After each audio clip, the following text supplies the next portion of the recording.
আসসালামু আলাইকুম। Facebook deactivate করা একটি গুরুত্বপূর্ণ সিদ্ধান্ত যা পেজের সকল কার্যক্রম সাময়িকভাবে বন্ধ করে দেয়। আপনি যদি আপনার ব্যবসায়িক বা ব্যক্তিগত পেজ থেকে কিছুদিনের জন্য বিরতি নিতে চান, তবে এই প্রক্রিয়াটি অনুসরণ করতে পারেন।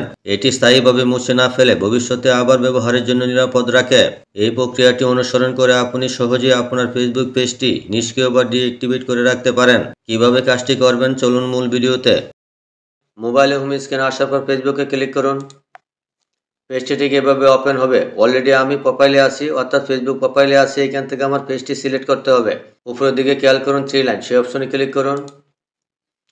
নিচের দিকে খেয়াল করুন পেজেস, এই অপশনে ক্লিক করুন। খেয়াল করুন আমার একটি মাত্র পেজ, সেই জন্য এখানে একটি শো করছে।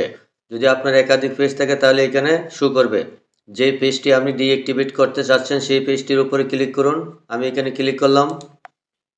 এখানে খেয়াল করুন সুইচ, অর্থাৎ পেজটি সুইচ করে নিতে হবে। আমি সুইচ অপশনে ক্লিক করলাম। একটু লোডিং নেওয়ার পর পেজটি ঠিক এভাবে ওপেন হবে। এখান থেকে উপরের দিকে খেয়াল করুন 3 লাইন, সেই অপশনে ক্লিক করুন। আবারও নিচের দিকে স্ক্রল করুন। এখানে পাবেন সেটিংস এন্ড প্রাইভেসি, এই অপশনে ক্লিক করুন। আবার উপরের দিকে খেয়াল করুন সেটিংসে ক্লিক করুন। আবারও নিচের দিকে স্ক্রল করুন। এখানে পাবেন অ্যাক্সেস এন্ড কন্ট্রোল, এই অপশনে ক্লিক করুন। ঠিক এরকমভাবে পেজটি দেখতে পাবেন। উপরের দিকে খেয়াল করুন deactivating, unpublishing or deleting this Facebook page, অর্থাৎ এখানে আপনি নিষ্ক্রিয় করতে পারেন, তারপরে অপ্রকাশিত করতে পারেন, এবং এখানে খেয়াল করুন দিস ইজ টেম্পোরারি, অর্থাৎ এখান থেকে আপনার যখন ডিঅ্যাক্টিভেট হবে তখন আপনার নাম এবং ছবি যেগুলো আপনার শেয়ার করেছিলেন অধিকাংশ এখান থেকে রিমুভ হয়ে যাবে। You can reactivate this page at any time, এবং এই পেজটি আপনি যে কোনো সময় সক্রিয় করতে পারবেন। এগুলো দেখার পর নিচের দিকে খেয়াল করুন কন্টিনিউ, এই অপশনে ক্লিক করুন। আবার উপর দিকে খেয়াল করুন ডিঅ্যাক্টিভেটিং দিস ফেসবুক পেজ, অর্থাৎ এই পেজটি অক্ষম করা হবে। কেন আপনি করবেন সেটা একটা রিজন আপনাকে সিলেক্ট করতে হবে। এখান থেকে আমি উপরেরটা সিলেক্ট করলাম। সিলেক্ট করার সাথে সাথে দেখুন কন্টিনিউ অপশনটা চলে আসলো। এখানে ক্লিক করুন। কন্টিনিউতে ক্লিক করার পর আবার পেজটি ঠিক এভাবে ওপেন হবে। উপরের দিকে খেয়াল করুন taking a break from this page, অর্থাৎ এই পেজ থেকে বিরতি নিচ্ছি। এগুলো দেখার পর নিচের দিকে খেয়াল করুন, এখানে একটি অপশন দেওয়া আছে, এই ড্রপ ডাউনেতে ক্লিক করুন।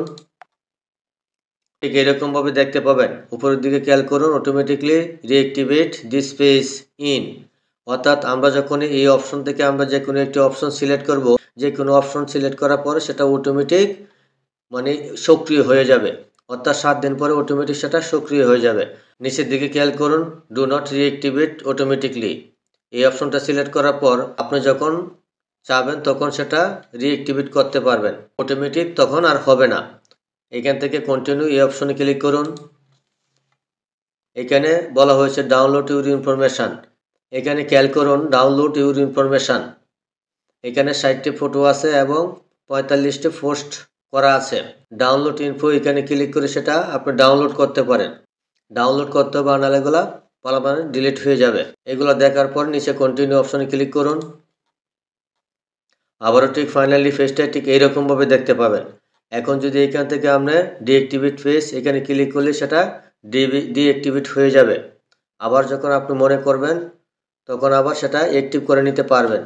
যদি সব কিছু আপনার ঠিক থাকে, আপনি যদি করতে চান তাহলে এই অপশনে ক্লিক করলে সেটা ডিঅ্যাক্টিভেট হয়ে যাবে। আমি আপাতত করছি না, আপনাদেরকে দেখানোর জন্য শুধু এই পর্যন্ত আমি আসলাম। আশা করি বুঝতে পেরেছেন। ভিডিওটি ভালো লাগলে চ্যানেলটি সাবস্ক্রাইব করে পাশেই থাকবেন। ধন্যবাদ সবাইকে।